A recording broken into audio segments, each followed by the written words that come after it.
l'église, tu puisses vraiment marcher selon sa volonté, marcher en conformité à sa parole. Voilà pourquoi il dira, mais ce que j'ai contre toi, Éphèse, tu as abandonné ton premier amour. Seigneur peut s'adresser aujourd'hui en disant, ce que j'ai contre toi, Gervais, c'est que tu as abandonné ton premier amour. Si moi aussi j'ai abandonné ce premier amour-là, il faut que je fasse tout pour que je puisse revenir vers le Seigneur, que je me souvienne d'où je suis tombé et que je me répande. Sinon, alors le Seigneur enlèvera son chandelier. Je sais que chacun de nous a fait l'examen des consciences, la rétrospective, s'examinant soi-même pour voir si jusque-là tu continues à aimer le Seigneur.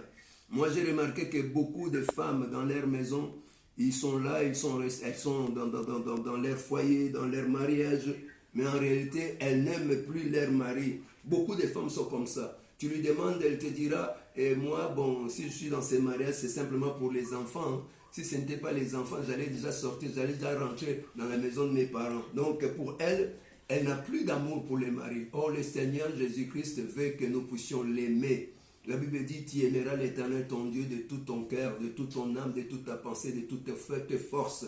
Et tu aimeras ton prochain comme toi-même. Lorsque nous n'aimons pas le Seigneur, alors tout ce que nous allons faire, nous allons le faire par contrainte. Or, le Seigneur ne veut pas que nous fassions les choses par contrainte, comme si on était en train de nous forcer. Mais le Seigneur veut que nous fassions les choses par amour. Quelqu'un qui fait les choses par amour, il les fait vraiment d'une manière là extraordinaire parce que c'est l'amour, il est poussé par l'amour. Mais quelqu'un qui fait des choses par contrainte, c'est quelqu'un qui ne fait pas les bonnes choses parce qu'il ne les fait pas par amour. Nous devons aimer le Seigneur.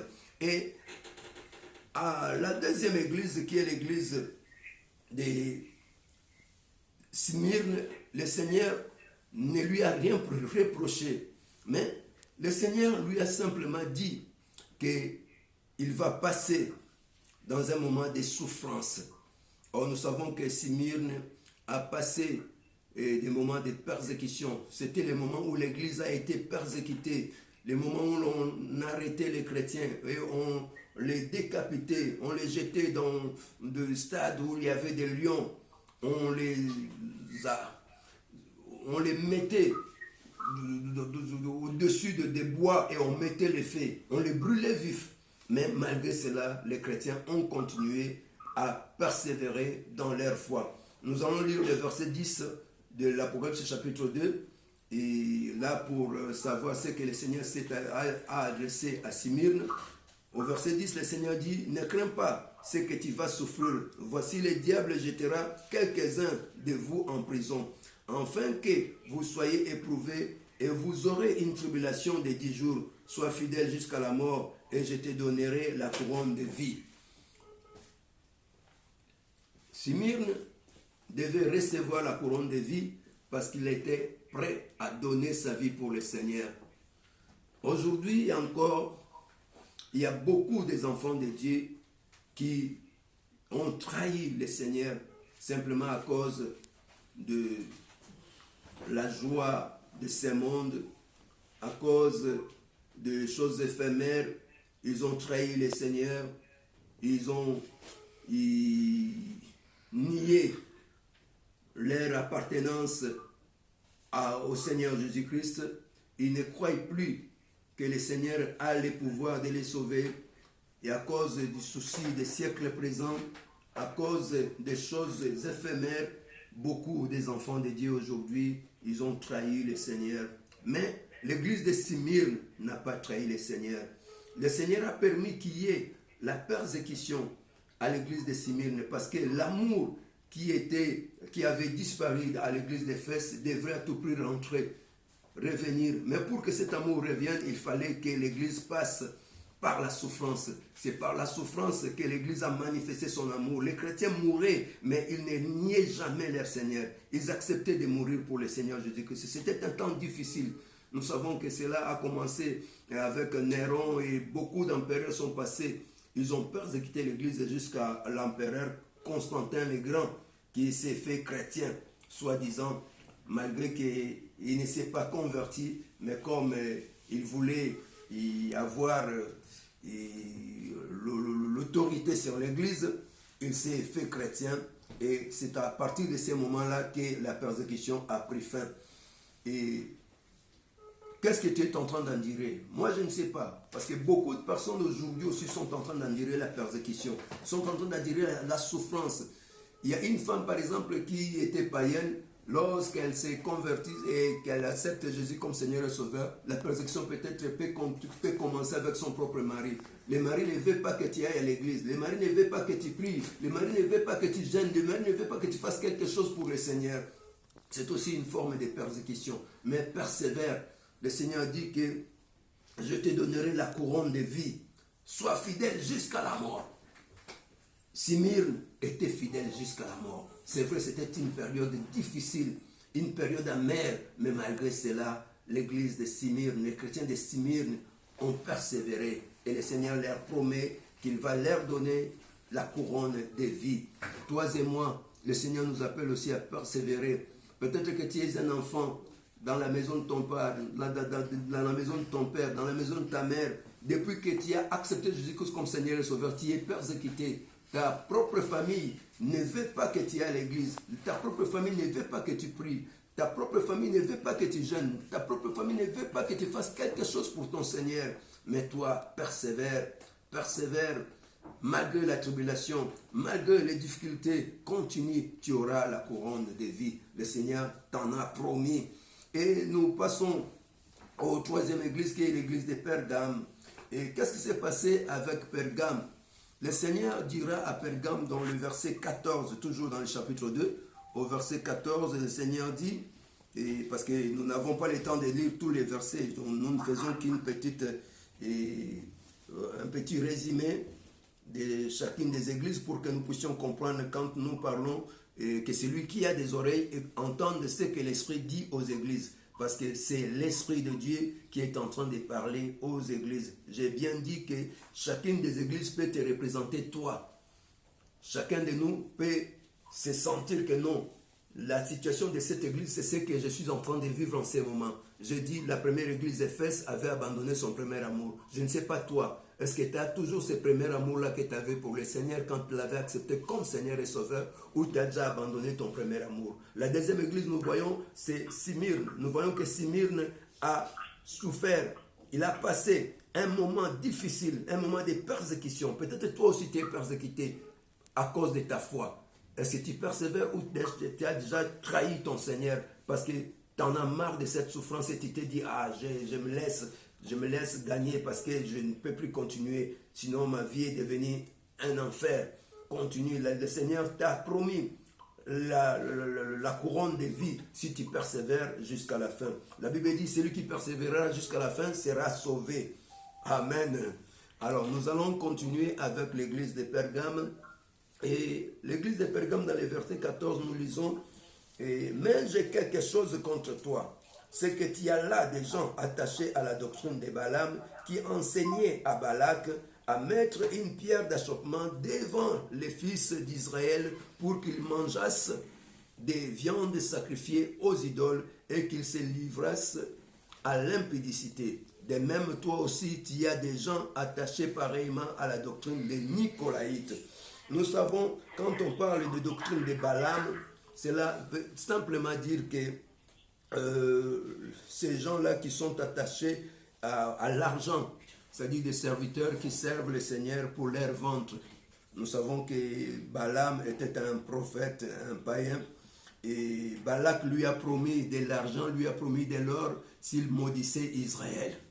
Balak a vu Israël, Balak était le roi de Moab, il a vu Israël qui s'amenait, Israël a demandé le passage pour qu'il puisse passer dans son pays, mais Balak n'a pas voulu laisser Israël passer et il a fait appel à ces prophètes qui s'appellent Balaam pour pouvoir maudire Israël.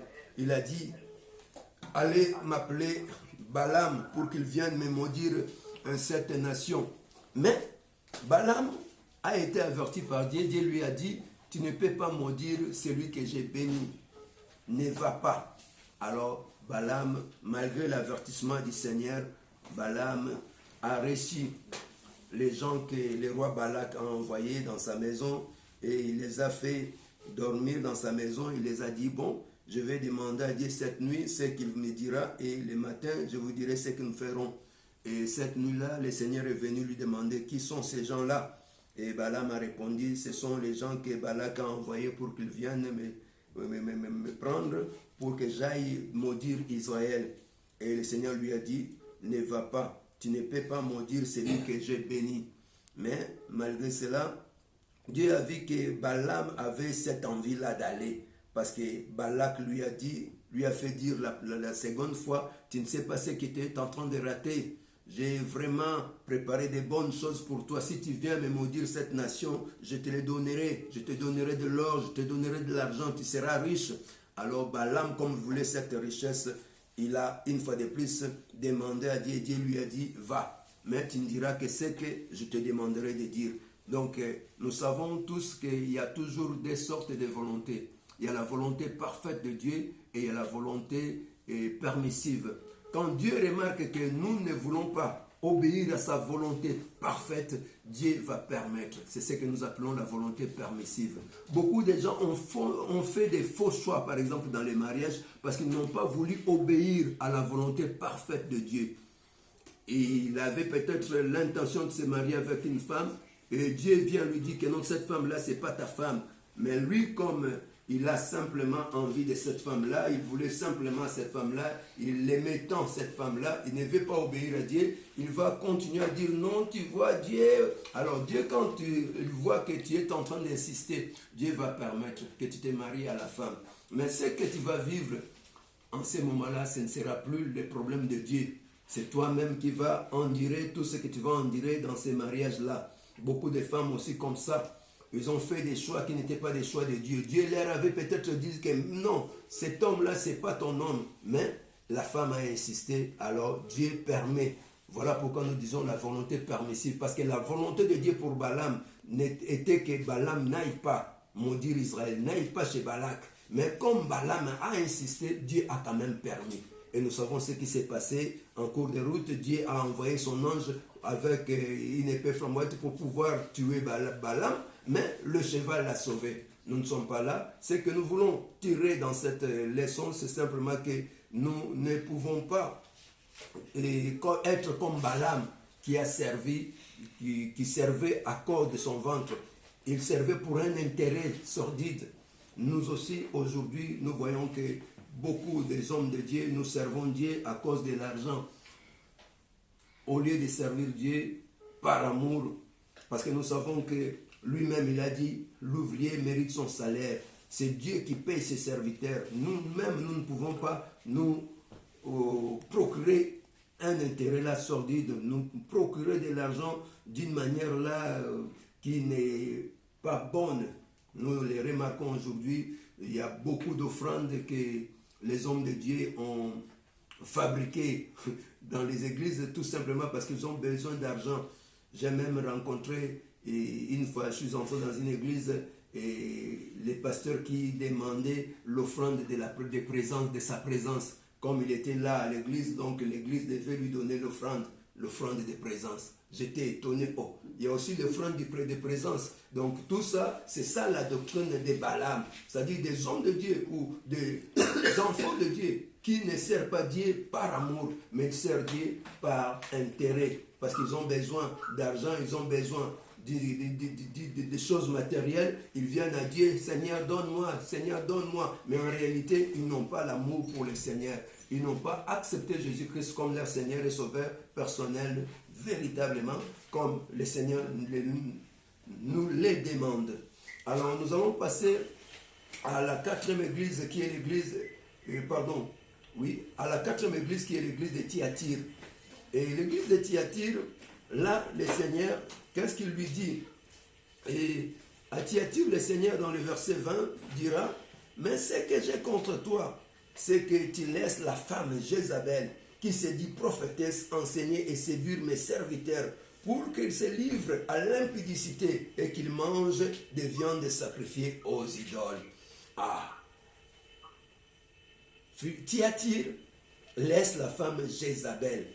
Or, quand on nous parle de la femme Jézabel, nous comprenons directement que c'est une fausse doctrine, une doctrine des démons, parce que nous savons qui était Jézabel.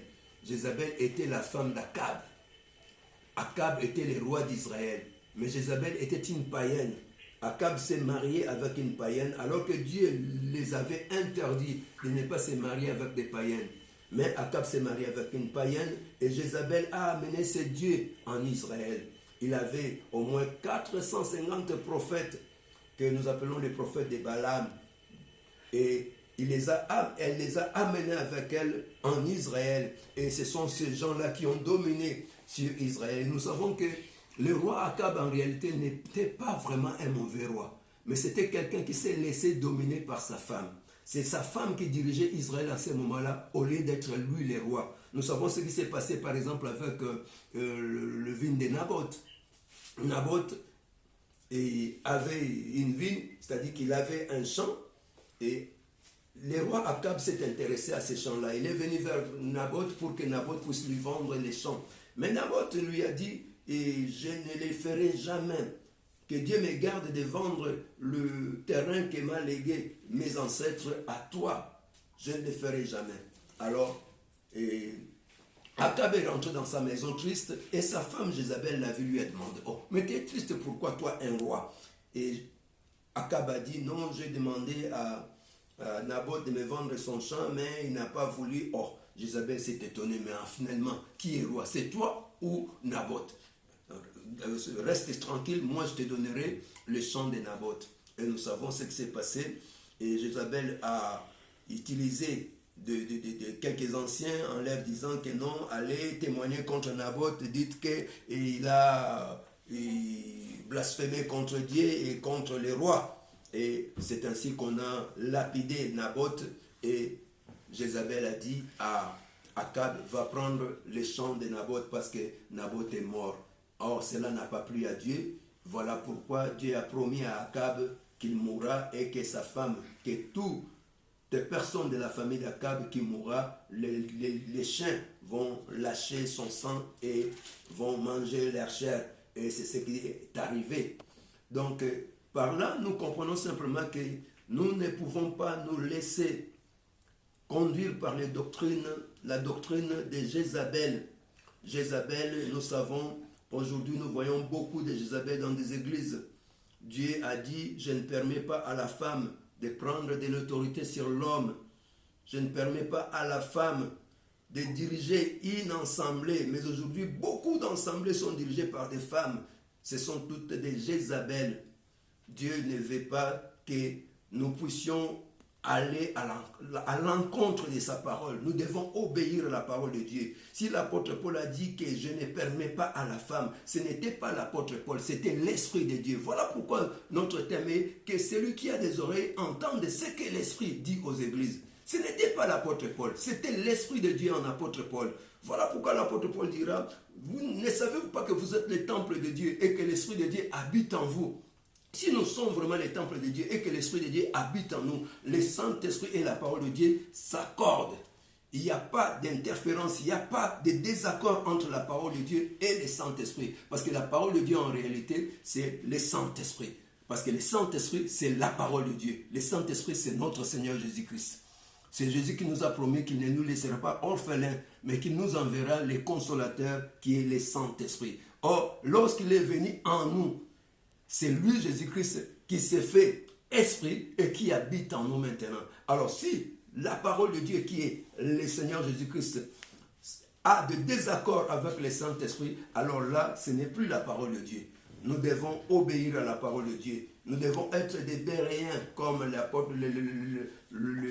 livre des Actes des Apôtres nous le dit dans Actes chapitre 17, verset 11. La Bible nous dit que les chrétiens, les Juifs de Bérée avaient des sentiments plus nobles que ceux de Thessalonique. Pourquoi? Parce qu'ils examinaient les Écritures pour voir si ce qu'on leur disait était exact. Aujourd'hui, les gens n'aiment plus examiner la parole de Dieu. Ils acceptent tout sans pourtant examiner la parole de Dieu.